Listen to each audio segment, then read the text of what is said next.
Preuniversitario Colina. Clases en línea todos los días. Prepara tu PSU en la comodidad de tu hogar, ayudando a cumplir tus sueños.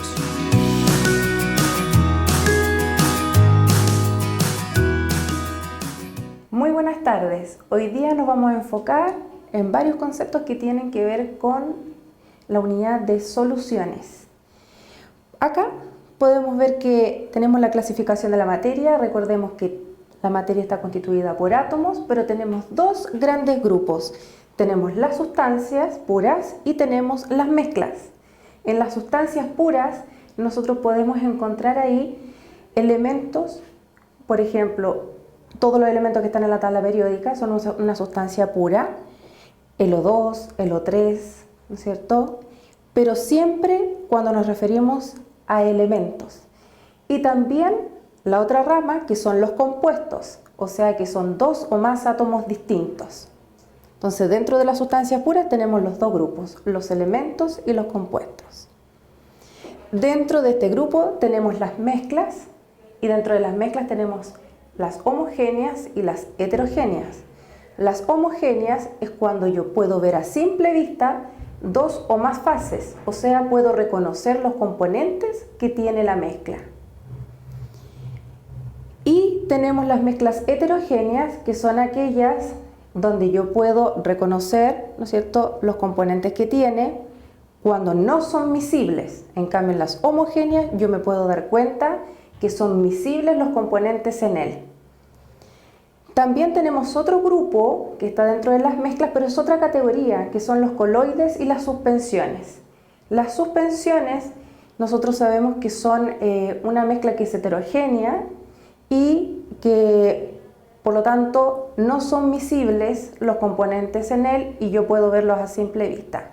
Y en los coloides, las partículas son muy pequeñas y ahí tenemos una variedad enorme de categorías como las emulsiones, ¿no es cierto?, los aerosoles, etc. Ahora nos vamos a ir enfocando en todo lo que tiene que ver con las concentraciones y nosotros hablamos de concentración saturada, insaturada y sobresaturada. Cuando nosotros hablamos de una solución saturada, quiere decir que los componentes, ¿no es cierto? Bueno, recordando que cuando yo hablo de solución, estoy hablando de dos componentes, del soluto y del solvente. El soluto es aquel que se encuentra en menor proporción y el solvente es el que ayuda a solubilizarlo y se encuentra en mayor proporción. Juntos forman la solución. Y así yo puedo distinguir si son saturadas, insaturadas o sobresaturadas. Cuando yo tengo una solución saturada, quiere decir que los componentes soluto y solvente no es que estén en las mismas cantidades, sino que el soluto va a solubilizar en la medida justa al solvente, o sea, al soluto, el solvente al soluto. En la insaturada, quiere decir que la cantidad de soluto es menor que la del solvente, por lo tanto, si yo voy agregando más soluto, el solvente es capaz de solubilizarlo. Y si yo tengo una solución sobresaturada, quiere decir que yo estoy agregando una cantidad mayor de soluto de lo que el solvente puede solubilizar este soluto. O sea, siempre, si ustedes se dan cuenta, estoy hablando de la capacidad del solvente, que puede o no solubilizar el soluto. No estoy hablando de cantidades que son iguales o distintas, ¿ya? Eso es muy importante para poder entender la solución saturada, que no hablo yo de cantidades iguales, sino de la capacidad que tiene el solvente de solubilizar el soluto. También tenemos la solubilidad, que la he nombrado todo el rato, ¿no es cierto?, que es la capacidad del solvente para solubilizar el soluto. Y esto se puede ver afectado por varios temas. Por ejemplo, la temperatura ayuda a solubilizar. Por ejemplo, si nosotros estamos haciendo una sopa, nosotros aplicamos temperatura para ayudar, ¿no es cierto?, a solubilizar todos los componentes que tiene esa sopa. Si nosotros también ayudamos a agitar, que también es un ayudante Agitar ayuda a solubilizar los componentes.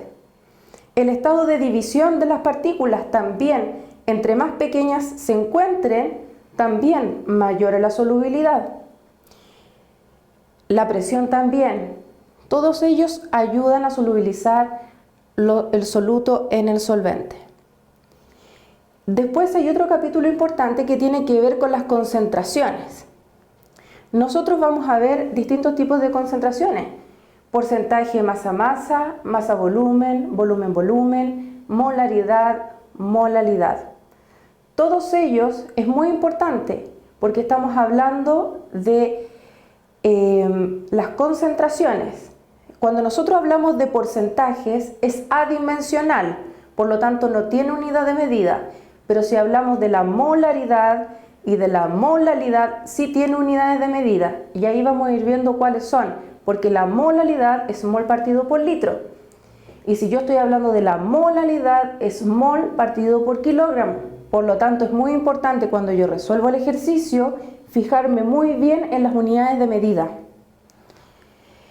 También una de las cosas que son importantes y que deben reconocer son los materiales y las técnicas de separación de mezclas. Es muy sencillo, pero pueden existir preguntas con respecto a esto, porque estamos hablando de las mezclas. Por lo tanto, yo tengo que saber cómo es la técnica de separación del tamizado, de la destilación, de la decantación, de la filtración, que son técnicas sencillas que se hacen en el laboratorio. Por ejemplo, si yo voy a hacer una destilación, ¿qué necesito? Necesito un refrigerante, que este refrigerante me va a ayudar a que yo tenga una mezcla de líquidos que son miscibles y que yo ¿qué quiero hacer? Quiero separarlos por su grado de punto de ebullición. Entonces, ¿qué va a pasar? Al calentar esta mezcla de líquidos, que va a salir de este matraz o un matraz de aforo, que va a estar conectado a este refrigerante, voy a tener un termómetro, voy a medir la temperatura de mi primer líquido, que supongamos que ebulle a 80 grados, llega a los 80, pasa por este refrigerante está conectado a dos mangueras, una que va a la cañería y otra al desagüe, por lo tanto siempre está circulando el agua fría, por lo tanto se va a condensar el vapor, va a caer en forma líquida nuevamente y voy a poder recogerlo en un segundo matraz. Después, supongamos que tengo otro líquido que va a ebullir a los 100 grados, va a empezar a pasar a estado de vapor y luego se va a condensar y así voy a recoger en otro matraz el segundo líquido. Y así puedo tener dos o más líquidos, pero tengo que reconocer todos los materiales que necesito. Por ejemplo, soporte universal, que necesito el trípode, la rejilla, el mechero Bunsen, el refrigerante, los vasos recolectores que pueden ser matraces o vasos precipitados, en la técnica de la destilación, en el tamizado que necesito una rejilla que bueno puede ser de madera o puede ser también metálica o de plástico, pero que necesito una rejilla en el cual yo pueda separar sólidos, ¿no es cierto?, de distinto tamaño. Entonces aquí estoy reconociendo otro tipo de separación, sólido de distinto tamaño, en la destilación, líquidos que son miscibles. También tenemos la filtración, que yo puedo separar sólidos de líquidos. ¿Y qué es lo que necesito? Necesito el papel filtro, ¿no es cierto?, que tiene una porosidad que me va a ayudar a retener las partículas más pequeñas. También necesito un embudo, necesito una argolla, una nuez, necesito un soporte universal y la técnica es ir agregando lentamente por alrededor de mi embudo que tiene el papel filtro la mezcla, pero lentamente. Es una técnica que hay que hacerla despacio para no tapar, ¿no es cierto?, el papel o que se rompa. Y ahí tenemos en la otra técnica.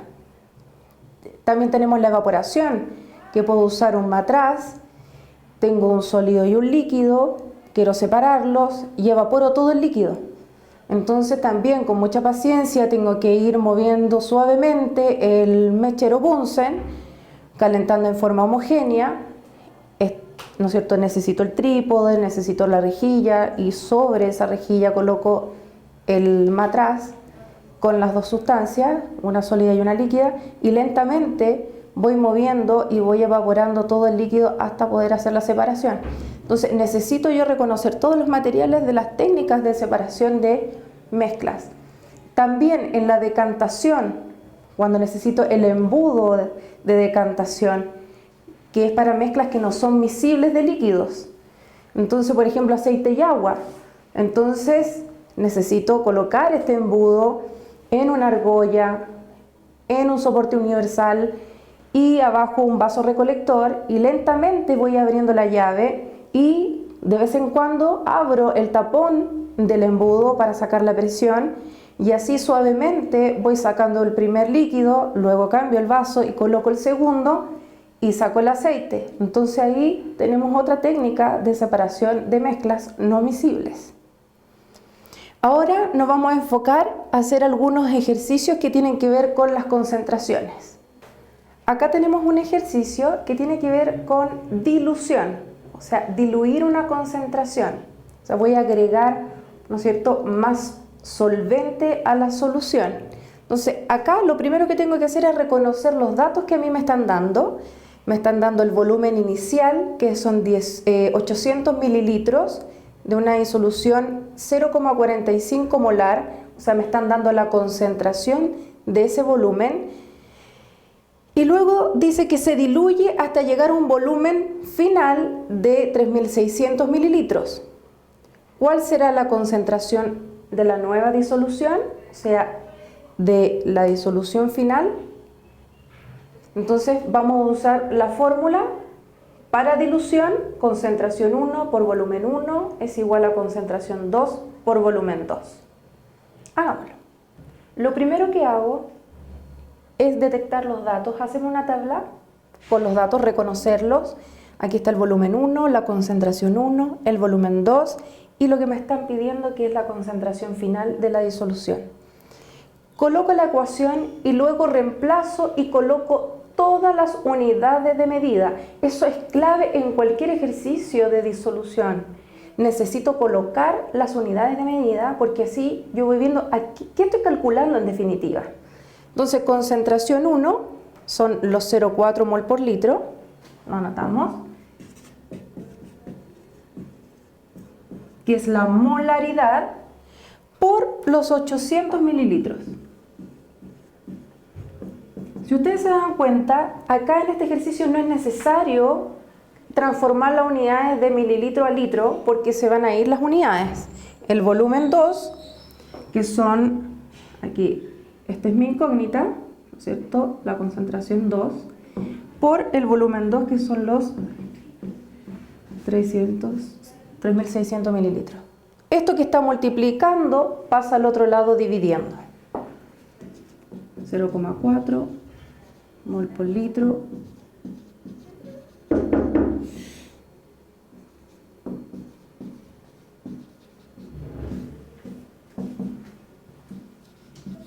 o sea, si ustedes se dan cuenta, no era necesario transformar las unidades. Los mililitros se van y ¿qué unidades me quedan? De la molaridad, mol por litro. Y luego termino de realizar el cálculo matemático y termino con la unidad de medida. En este segundo ejercicio vamos a analizar cuáles son los datos que tenemos y qué es lo que me están pidiendo. Si nosotros nos fijamos, dice cuántos gramos de soluto hay contenidos en 300 mililitros de una solución acuosa de hidróxido de sodio de concentración 0,2 molar. Esta M es mayúscula, no está cursiva, no es molar, por lo tanto es molaridad. Entonces, tenemos, ¿no es cierto?, la concentración, tenemos el volumen y tengo que ver la tabla periódica para poder sacar la masa molar del hidróxido de sodio. Si se fijan, acá dan la fórmula que tiene el hidróxido de sodio porque me va a servir para sacar la masa molar y poder sacar la cantidad de moles, ¿ya? Ese va a ser nuestro primer paso. Miremos acá.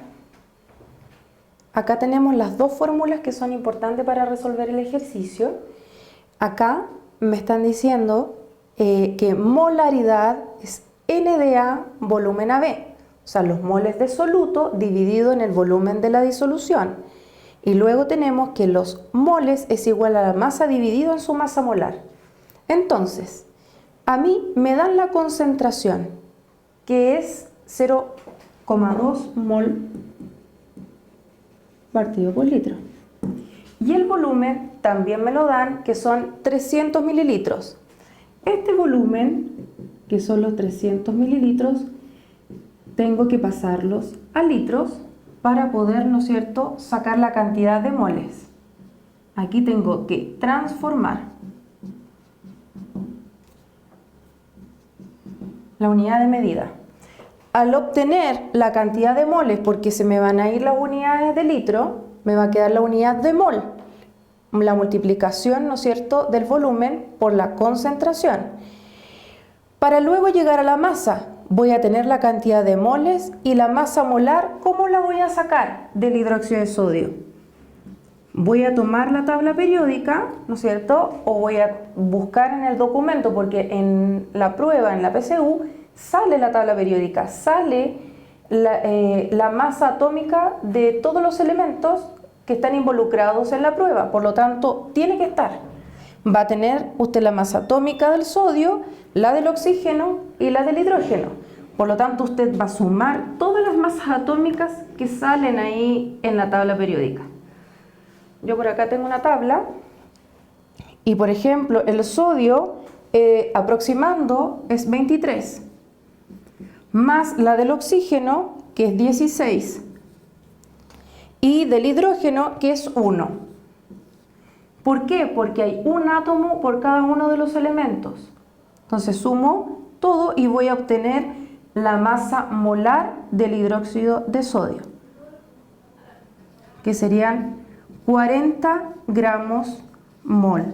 Coloco siempre la unidad de medida, 40 gramos mol por la cantidad de moles que yo obtuve aquí. Si ustedes se dan cuenta, las unidades de medida se van a ir. Este está arriba y este está abajo. Por lo tanto, me va a quedar la unidad de gramos al resolver el ejercicio. Y ahí vamos a obtener la cantidad de gramos de soluto que están contenidos en los 300 mililitros de una solución acuosa de hidróxido de sodio, de una concentración 0,2 molar. Acá tenemos otro ejercicio donde me están presentando que un jugo de fruta es preparado al disolver 20 gramos de fruta en 500 gramos de agua. Entonces aquí tengo que reconocer quién es el soluto, quién es el solvente y quién va a ser la disolución.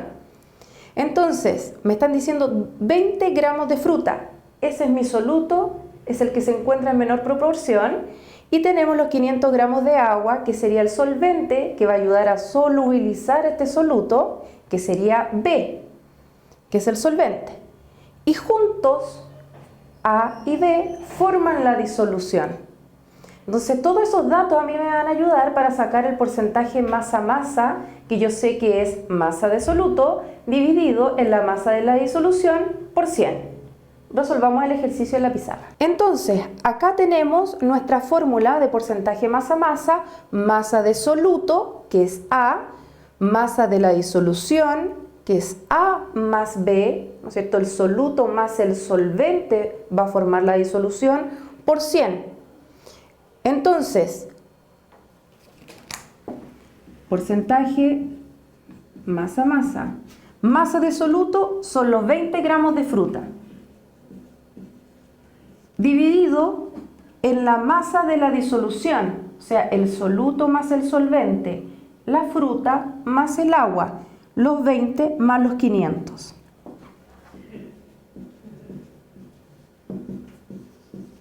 También habíamos dicho que el porcentaje es adimensional. También puede ser una pregunta de prueba, que me digan que si el porcentaje masa-masa o masa-volumen o el volumen-volumen, ¿qué unidades de medida tienen? Y pueden colocar ahí en gramo, litro, mol partido por litro, adimensional, y esa es la que es correcta, porque no tiene unidad de medida.